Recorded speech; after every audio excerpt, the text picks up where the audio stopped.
Hello, everyone, and welcome to the ultimate Group F World Cup preview. We tried getting this panel together for some time. I want to say this is 3 months, maybe in the making, something like that. But right before the World Cup is about to begin, we got them all on. So we're going to get into the questions right away. I don't want to let the intro kind of drift on, but we're going to introduce them quickly. So we have representing Morocco, Benjamin. Give us a nice little wave so everyone knows who you are. Beautiful. We have Carsten representing Belgium, and we have Isaac representing Croatia, who is in Qatar right now. So big shout out to him for staying awake and doing this preview. But the World Cup's just around the corner. I think this is one of the most intriguing groups, and I can't wait to get your guys' thoughts and opinion of us all together. So rapid fire, we're going to get going with the very first question, and it's just a simple one. It's going to be talking about form. The form of how you feel the form of your club or your country is going into this World Cup. And we are going to start with Carsten because he just gave a little, because he just came off watching his side with a bit of an iffy performance. So Carsten, lead us away. Tell us how the form of Belgium is leading into this World Cup. I mean, we're an awful side. It's simple as that. I think, like, you look at that performance today against Egypt, and the thing is, I know a lot of the Egyptian players because I have a lot of Egyptian friends, and I watch a lot of their football. They're probably like my second national team, pretty much, apart obviously the U.S. living here. But it was just a disgrace. I mean, they were literally.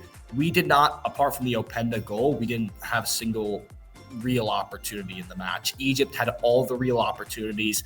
We dominated possession, yes, but that doesn't mean anything because every team knows, especially a team like Canada, a team like Morocco, when they press us high because they're not going to have as much of the ball, they know they can hit us on the counter with their pace because we have slow defenders. And that's what Egypt knew that they had to do.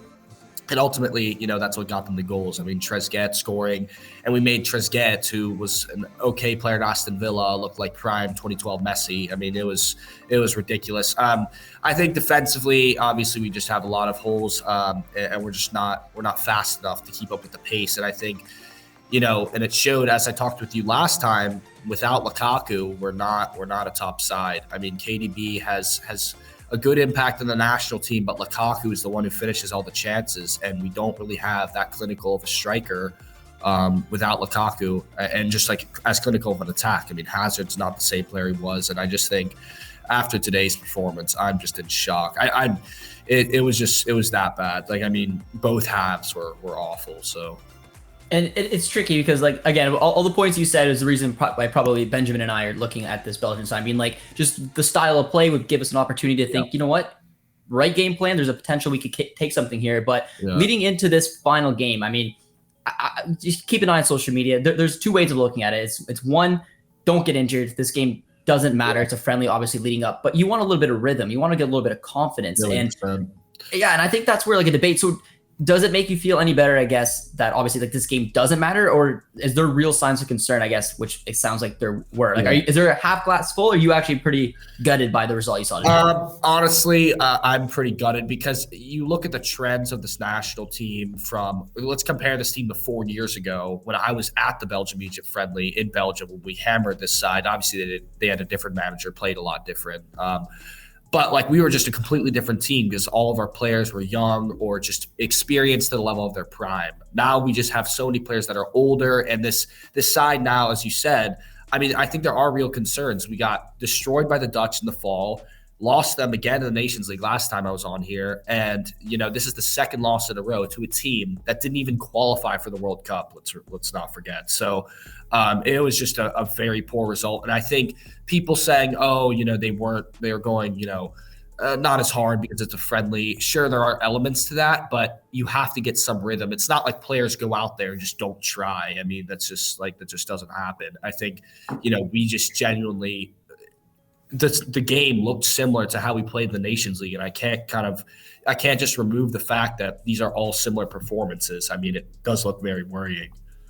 Yeah, I mean, I was watching bits and pieces of the game and put a bit of smile on my page of seeing where some of the, it's giving a little bit of a little hope there. But let's throw it over to Benjamin. I don't know if you watched any of that game, but maybe is Morocco's, because I think they've won their last friendly, if I'm not mistaken. So how's the form of Morocco going into this World Cup? And I guess maybe how your hopes doing after, especially maybe seeing that result from Belgium?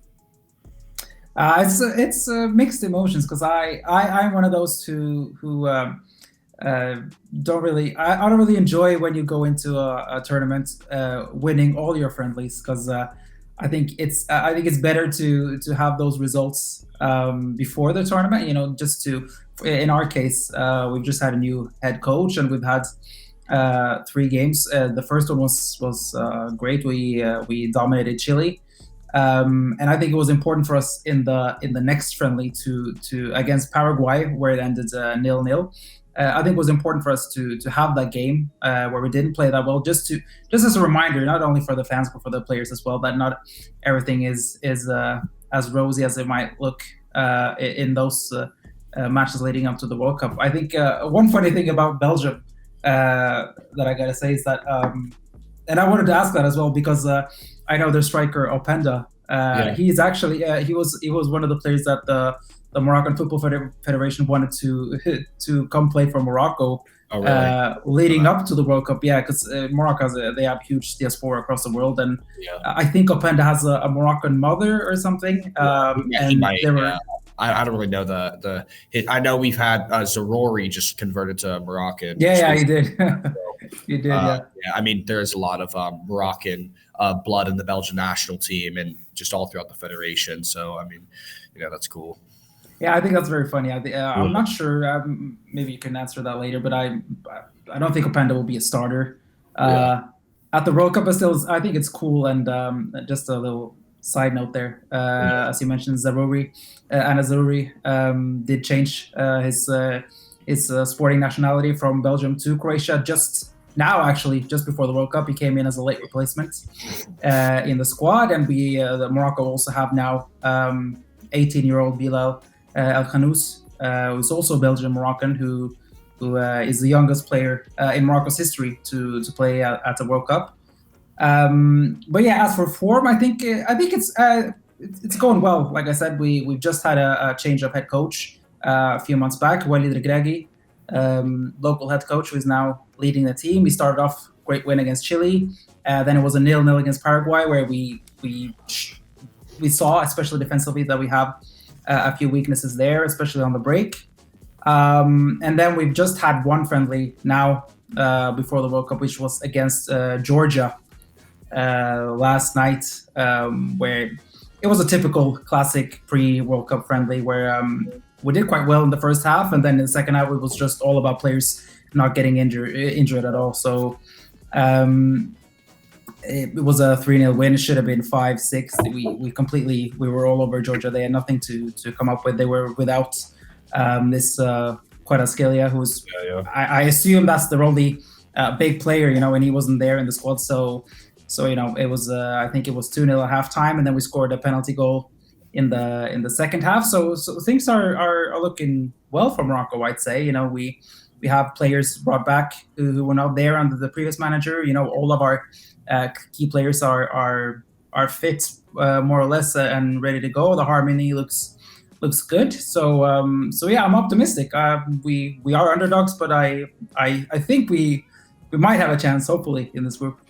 Underdogs as well, Benjamin. That's what we got in common. Someone who's not an underdog and probably the favorites of this group, I think we could probably all agree on that, is Croatia. So, Isaac, my man, tell me, I guess, about the form, the confidence you guys think that you're probably going into this World Cup. And yeah, I'm excited that you're in Qatar, and hopefully we'll be able to see some of those matches. Thanks. Yeah.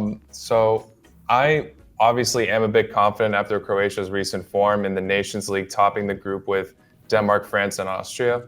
And obviously it seemed like we had a lot of problems, kind of how Belgium have now, and we kind of seem to fix them. So that's why I'm a bit hopeful. The defense in general has been completely revolutionized. So it's looking a lot better in that aspect. They might lack that experience in a major tournament. The pressure could get to them. That's the one reason why I'm a bit worried. But other than that, I'm definitely more hopeful. However, I still don't want to rule out any of you guys in this group. I'm serious. Like the Morocco recent friendly against Georgia. Georgia has been a really fantastic side recently. So a 3-0 result is massive. And all three, I think it was Enesiri, Ziyech, and Boufal were all the goal scorers. So Morocco up in the attack is looking dangerous. If they can definitely potentially expose the Croatia defense if they kind of lack that composure and experience. but I still will have hope. I do think it will go well. Obviously, the midfield has been fantastic. The only thing that Dalic has not really seemed to kind of sort out is the center forward role. He's been using Budimir in those Nations League matches and Kramaric as well. Kramaric did actually recently score in the most recent friendly against Saudi Arabia, which we won 1-0. But it's still not the best player to always count on. He's not always the most consistent. Obviously, he delivers when it matters, but will he be able to do it in the big task against a lot of sides I don't want to underestimate? I think Canada and Morocco's defense in particular can also be very energetic, so it's going to be tough. And with that friendly against Saudi Arabia, obviously 1-0 isn't massive. However, we did not play our best 11 at the beginning, which is why it really seemed like a dull game. And then we started to get back into it later on, and when Kramaric scored the late goal. So I wouldn't take that friendly necessarily as, a bad sign or anything if we had a slow start, because like I said, not the best 11. And also Saudi Arabia's defense has improved quite well. I'm actually excited to see what they can do against their tough group. Yeah, I saw that Kramaric score, so that got my attention just because when I look at your Croatian side, just that's the biggest missing piece. You've said it many times. So I don't know, maybe that goal will go a long way to maybe earning him a start. I don't know, but I hope so. You hope so? Because that's who I would probably, if I was Croatian, would prefer to start. But again, it all depends on how he fits into the team. As for Canada, came off I'd say relatively impressive performance against Japan. In their last two friendlies, they lost against Uruguay, which was 2 friendlies ago. It was a tough match. Dominated possession, just weren't clinical, and Uruguay was. They dominated Qatar, the one before that. And this one was against a pretty solid Japan side. They weren't at full strength. It was probably like their B-plus squad, but I would say it's Canada's. I mean, Canada had 9 out of 11 starters, but the 2 that did not play was Alphonso Davies and Stefan Eustáquio, 2 of the most important players of this national team. So to see them go toe-to-toe with Japan like that, who's usually is a solid bet to make it to the round of 16, maybe not in their group this year, with a really impressive performance. I liked it. They went down early, battled back, looked really good, and showed that once again they can do it without some of their best. I mean, they did without Davies all through 7 matches of the final round of the octagonal. So it's got to be a confidence boost for a lot of those players. And if Eustáquio is hopefully going to come back for the first game and maybe Davies to start as well, that should be a huge boost for that team. But all in all, if you're a Canadian watching that Japanese match, I mean, I watched the U.S. play them, and they got battered. Yeah. A little bit different, size, whatever. It doesn't matter. It's what you got to play what's in front of you, and Canada definitely did that. So moving on to the next question, which is the one that I'm most excited to hear what you guys have to say. And it's going to be just simply talking about your guys' roster, talking about the squad. Is there any updates, any injury concerns? This World Cup, as a lot of you guys probably noticed, is absolutely crazy about injuries. There's been so many. It's a shame to see so many star players not be able to feature. I know Canada's dealing with some injuries that we'll get into in a sec. So let's start off with Karsten again in Belgium. How's the squad looking? And I know that you guys have at least one big injury concern. Yeah. So obviously, I think we both talked about the same one, Lukaku. I've heard different things about him, that they're trying to get him fit by November 22nd. So that would be after the Canada match. He's not going to be healthy for the first match, but he hopefully can be healthy by the Morocco and Croatia games, which would be huge. Trossard got an injury yesterday in training. It was a knock, though. I believe he will be healthy for the Canada match. That's what Martinez said. In terms of other injury concerns, Thomas Meunier wore a mask today against Egypt. He did have, I believe, it was some fracture that happened about a month ago, but he should be healthy as well. But in terms of other injuries, I mean, not a whole lot going on. They did bring in Jason Denayer, however, who was a standby player. The guy doesn't even have a club. I don't know why he's in. Well, he does now, but he didn't have a club for a few months. Now he's playing in the UAE. So it's, I don't know, a bit ridiculous that he's in the squad, but he did come in because Martinez has used him a lot, and he wanted to add an extra player. So, in terms of injuries, though, not really a whole lot going on. But for Canada fans, I mean, that opening match, I've seen reported quite a few times that Lukaku is going to be ruled out for that one. So, not too bad. And then it's probably Michy Batshuayi who will start that. But I mean, just a lot of minutes with these guys, especially if you're playing in the Champions League. It's 2 matches pretty much every single week leading up to this World Cup. So they're honestly, they're dropping like flies. We just got to hope that they can stay fit for it. So Benjamin, what about you in Morocco? I know that there was an injury concern, obviously, and then a replacement. I'll let you get into that. But anything else regarding the squad and maybe any other information about the new player that just decided to represent Morocco? I think we got a lot of answers out of yesterday's friendly, not only in terms of injuries, but also the starting lineup for the group stage as a whole. As you mentioned, we did have a late replacement in the squad. I think it was the day before the final camp. Amin Harit. I think I'm not sure what he did, but it was a serious knee injury. It looked like I'm not sure how you say it in English, sorry, but it was something about his not kneecap, but yeah, it was his, the whole part of his knee kind of like were disjointed.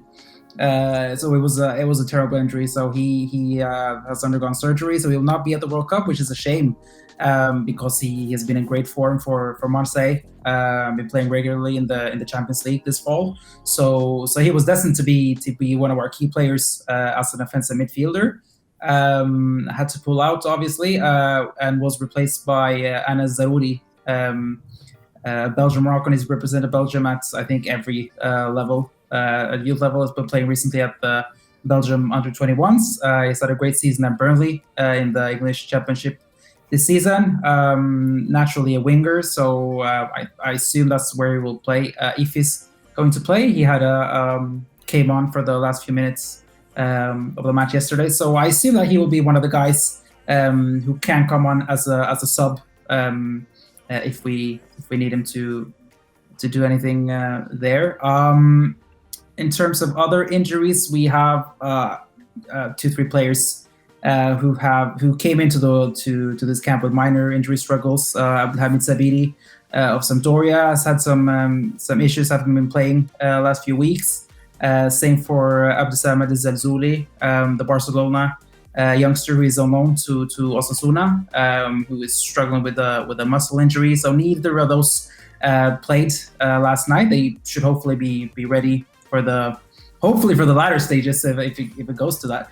And then the last one was Zakaria Bouklel, winger of Toulouse, who looked like he got some sort of muscle strain of a sort in the last league match, but he's there as well. So, but what I wanted to mention was the fact that we surprisingly didn't use that many players in the friendly last night. That was our last opportunity to try new players to see, especially those players who were not supposed to be in the starting 11, to see them get a chance to impress. But I think we played more or less with the same players who should start in the opener, and then the guys who came on as well are players who will be, if not in the starting 11, then just outside. So that game against Georgia really gave us an insight into the starting lineup. We have Naif Agerd, the centre back. He's back from injury now. Hakim Ziyech has barely played for Chelsea this season, so he had to come off with cramp yesterday. Struggling with fitness, obviously, but it was great to see him, as I mentioned, scoring a goal from the halfway line, and then he had a pre-assist as well. So I think he will look to silence critics at this World Cup. So just quickly going through the starting lineup, because I think it's probably set in stone. It's Yasin Bounou in goal, and it's going to be Ashraf Hakimi and Nusser Mazraoui at either or at each fullback, and then it's going to be Captain Roman Seis and Naif Agerd at centre back. Midfield, Sofiane Amrabat of Fiorentina, alongside Azzedine Ounahi of Angers, and probably Salim Amoulah from Standard Liège in Belgium. And then 3 up top is going to be Hakim Ziyech, Sofiane Boufal, and probably Youssef Nsiri, who also scored last night his 15th goal for the Moroccan national team. So generally I think we have all our key players ready, and yeah, fitness wise we should be okay. Benjamin came prepared, starting 11 and everything. It's good to hear. I mean, he's confident, he's ready to go. Sounds like a lot of quality players in that side. And it's funny that you mentioned that they were kind of relaxed, I guess, both using their substitutes. Because Canada, when they played Japan, they used I'd say a good chunk of the substitute they would probably use if it was a competitive match. They didn't go crazy. They gave the majority of the minutes to the players that will be starting. But Canada actually lined up a 45-minute friendly against a Dubai second division side where the players who didn't get a ton of minutes in that Japan friendly ended up playing as well. So I thought that was kind of strategic. And I don't know if Morocco did that. I mean, it was pretty hush-hush when Canada did it. We were supposed to do that too. I know we were supposed to play a local Qatari side as well in a close friendly. So I don't know if we did or were supposed to do that. But yeah, Mike. Yeah, because it's smart. I looked at the starting 11 and that Canada put out for that 45-minute friendly, and it was all players who basically did not play in the Japan match. So maybe they did, but if so, I think it's a wise thing for clubs to do. But now let's go over to Isaac and Croatia. Roster news, injury updates. What do you got? So the biggest concern in the past was Brozovic, if he was going to be fully fit before the World Cup. But it looks like everything's gone very well. I think we got really lucky with this potential injury crisis because he is so crucial to the midfield. One of the best center defensive mids. So I'm really happy that he was able to get fully fit. I'm pretty sure he'll be playing in the first match. I hope I'm not wrong on that statement, but as of now, he seems to be fit for the World Cup. But the only actual injury at the moment on the squad is Dejan Lovren, who isn't really a cemented starter anymore. Dalic, like I said, has really been trying to utilize the youngsters in the back, like Vardiol, Šutalo, and Lovren still gets his playing time for the national team. I wouldn't be surprised to see him get that in the World Cup. I believe he's supposed to be fully fit in about 10 days. Now, Isaac did cut out there. Now, remember, he is in Qatar, so we give him a massive shout out to even make this work. His Wi-Fi seems to gave up to him about the 22-minute mark, so we'll have to see the way that this works if he's able to join back. But for roster news and updates for Canada, I mean, it's tricky. Stefan Eustáquio, like I mentioned, did not feature in the Japan match, but it was tightness. It was reported that was nothing serious, and he's had a ton of minutes with Porto and in the Champions League, that it was probably just load management. He was on the bench, which is a great sign, but he did not come off the bench. I mean, I have no problem with that. Get the rest. Eustáquio is not usually one to miss a beat. So other than that, the teams looked pretty healthy. Kamal Miller had a little tightness as well, but he ended up playing in the Japan match and looked pretty decent. The only one is Alphonso Davies, and that is obviously one of the scarier players to have injured. He missed, I believe, 3 Bayern matches in a row before he ended up missing the Japan match, and he flew the day just after the Japan match. He was flying from Germany to Qatar, so he's going to link up with the team. I don't know how quick it's going to be, if he's going to start that Belgium match. I honestly don't know. At time of recording, it hasn't really been leaked. It's been pretty hush-hush in that camp to see what exactly his fitness status is at. I have a feeling, though, he probably won't start against Belgium. Maybe come off the bench, maybe just miss the match all in general. So that's not great news, but no one truthfully knows. So he could start, he may not. We don't know. Now, we're going to go on to a question. Now, obviously, Isaac is not here anymore, but if he joins, he'll be given a question. But I wanted to just kind of open this up quickly before we get into our predictions.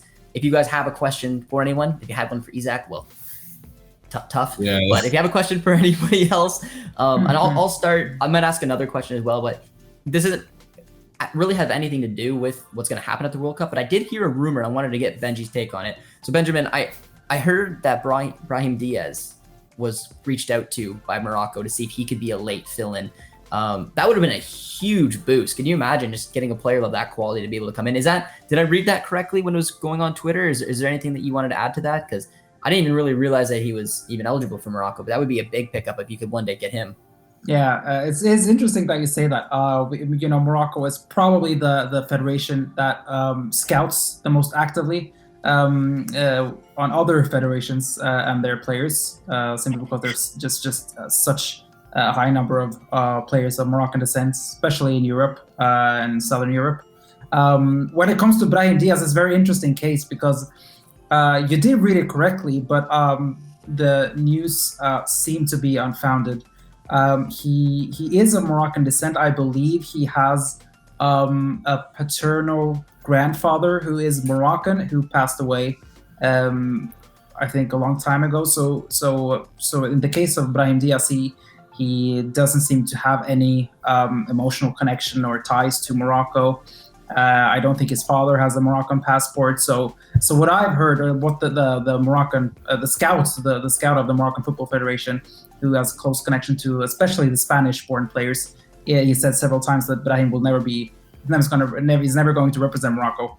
Not only because he doesn't want to represent Morocco, he feels Spanish 100% and wants to represent Spain, but also because he probably wouldn't be able to get a Moroccan passport. So yeah, but there are people constantly trying to push this narrative, and not only with Brahim Diaz, we've seen it so many times with several players, especially before tournaments, where both the media and fans are trying to get these dual international players. We tend to get quite a few before every tournament, but yeah, I think it's I don't like those discussions. I think we should focus on. There's so many players who want to represent Morocco and we're already there, and I think we should focus on them and not every player under the sun who is not representing Morocco at the moment. It's the right mindset. I just wanted to bring it up because I saw it. And thought it was interesting, but it's funny enough that you guys ended up going with a dual national anyways. Yeah. Like what an opportunity for countries who have that luxury of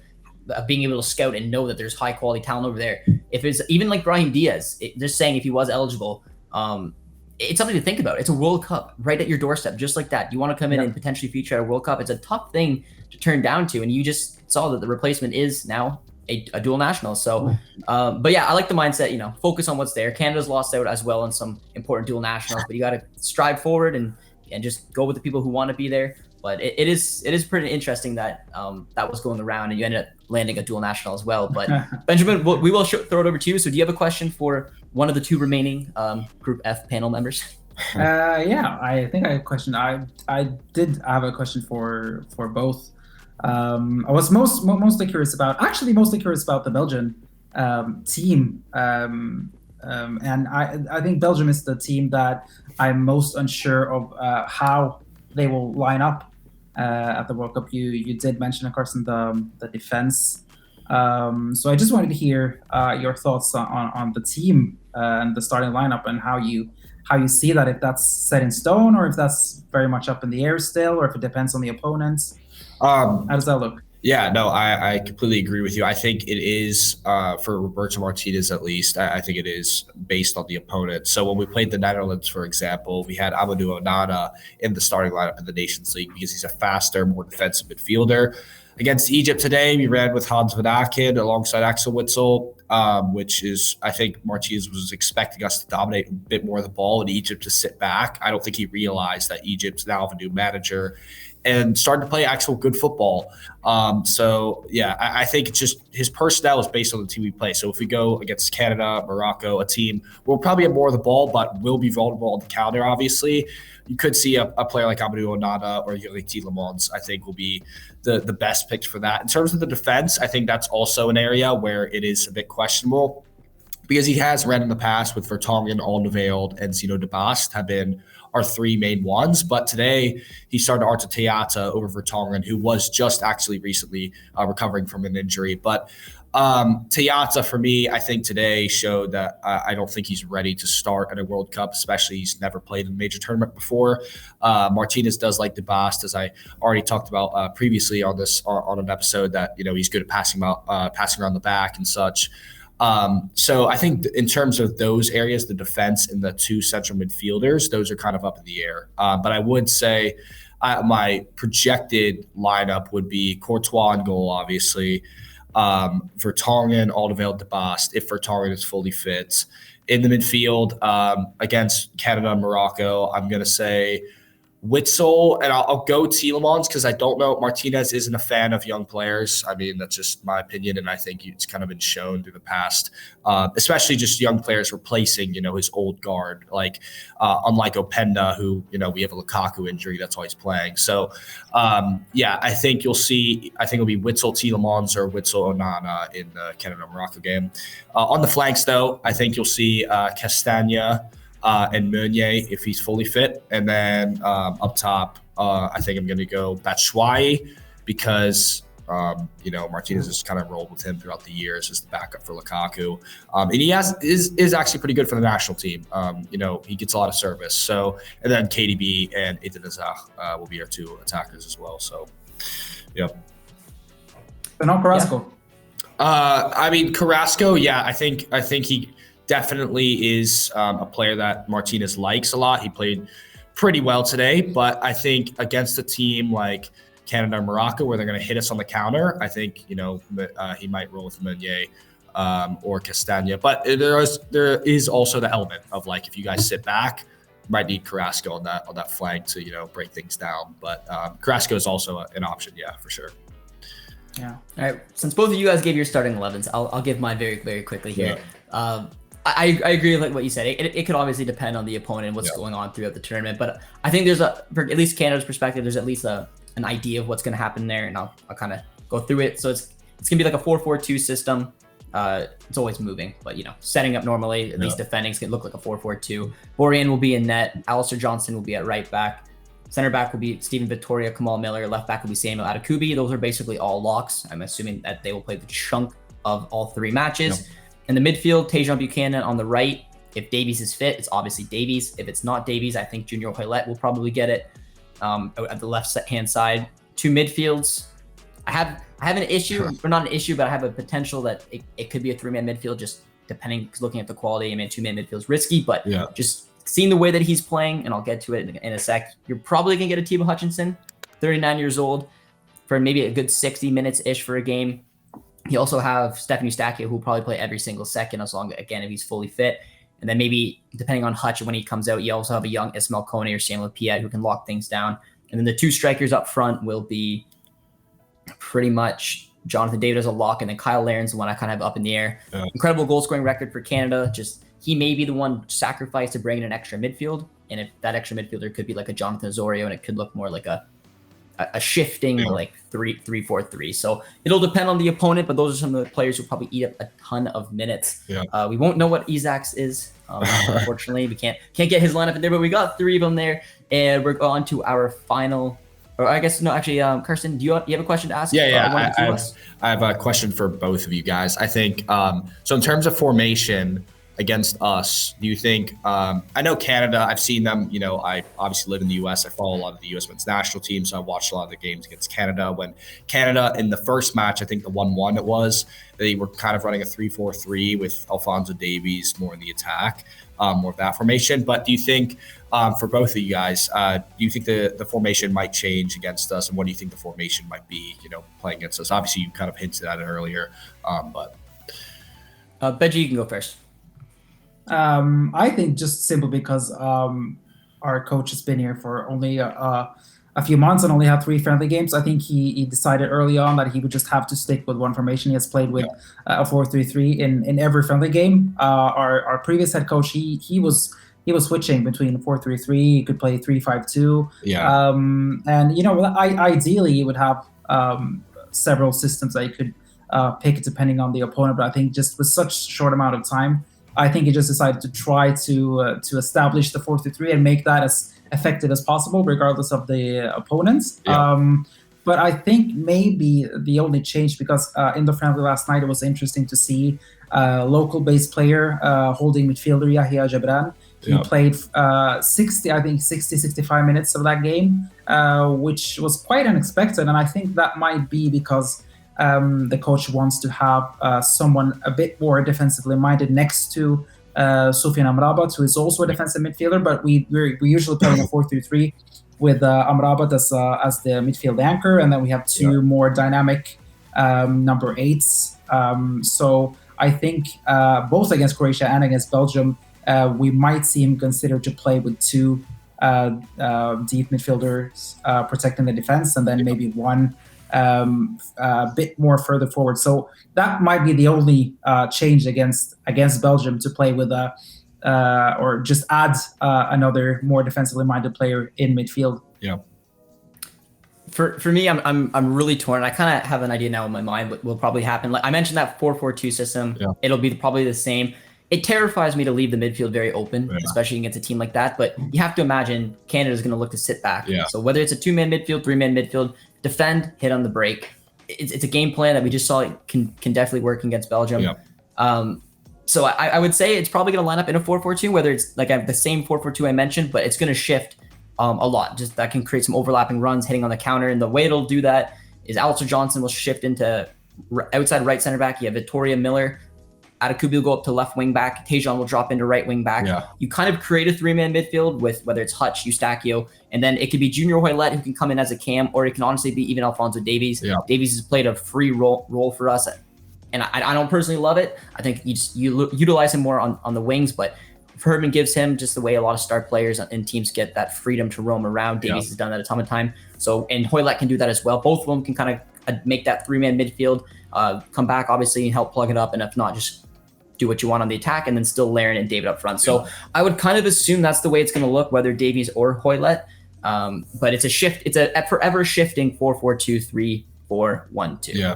But and I will say one final thing. I mean, I think the interesting thing is both of your teams have so much Belgian influence as well, because obviously you have Jonathan David, who played in the Belgian league for Morocco. You also have Tejan Buchanan, who plays for Club Bruges as well. So then for Morocco, you have a lot of Belgian, descent, Moroccan descent, but Belgium, kind of mixed in. So I think it'll be interesting just to see how the personnel kind of like adapts, and maybe could give Herdman or the Moroccan manager, some kind of insight into that, because I think, obviously there's some similarities with how the national team plays and also the personnel in the national team. So, yeah, and also Kyle Larin plays in with Tejan at Club Brugge. So yeah. I mean, a ton of players that could definitely be that connection here. But guys, to round it out, to end this thing off strong, no explanation, just list it off. It's the prediction. It's about to go down.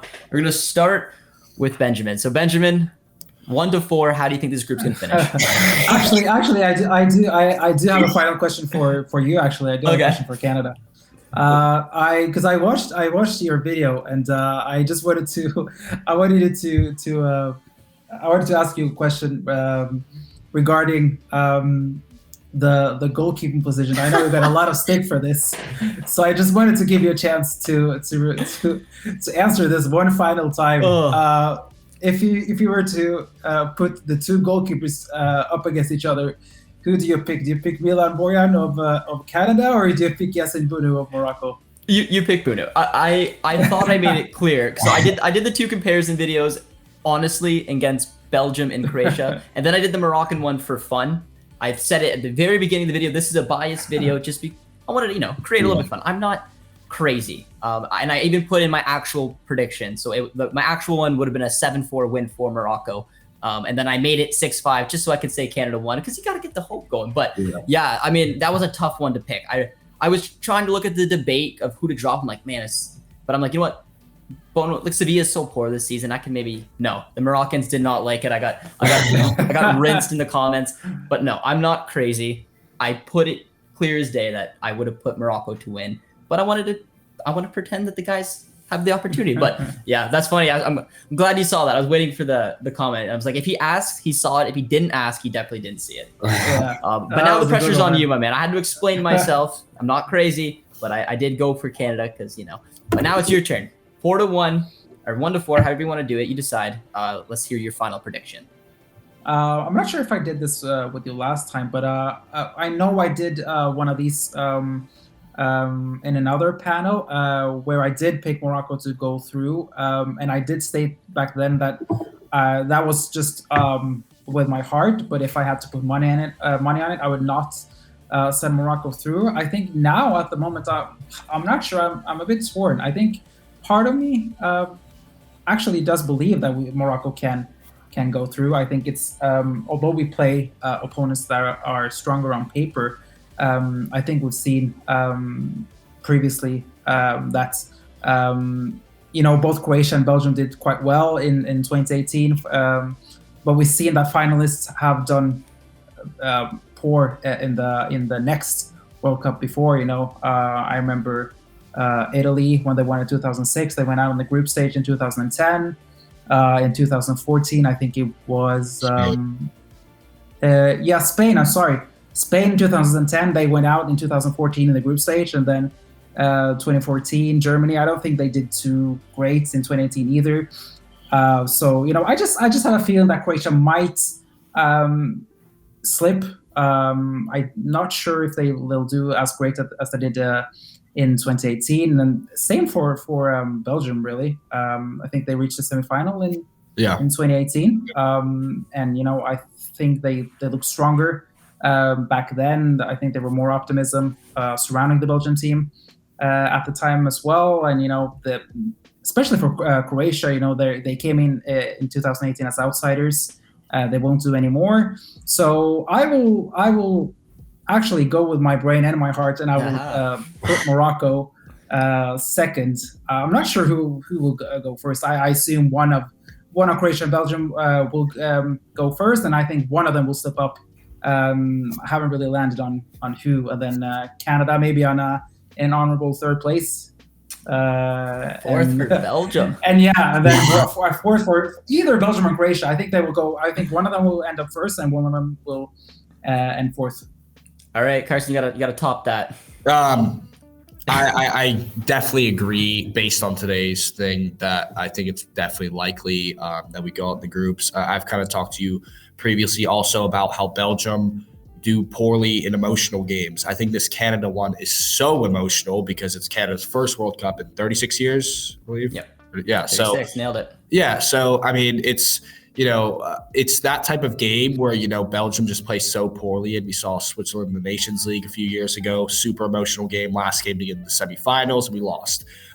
You look at the Japan game, became super emotional. We came back, but, very risky. And then the Wales game was a super emotional one, Euro 2016. Wales, this underdog story, quarterfinal, playing the big dog. They beat us. And this is the story of the Belgium national team. And I think it's finally, all of it's just going to come together. And I'm going to say Croatia top the group. I'm going to say Canada gets second. I think Morocco get third and Belgium get last. Fourth from the Belgium themselves. Okay. I think, and if, also like my brain is telling me, sure, we might get a result like with Lukaku coming back, could get, obviously on paper we should get out of the group, but I mean, just going with my heart right now to make it interesting. I think that's how it's going to be. So.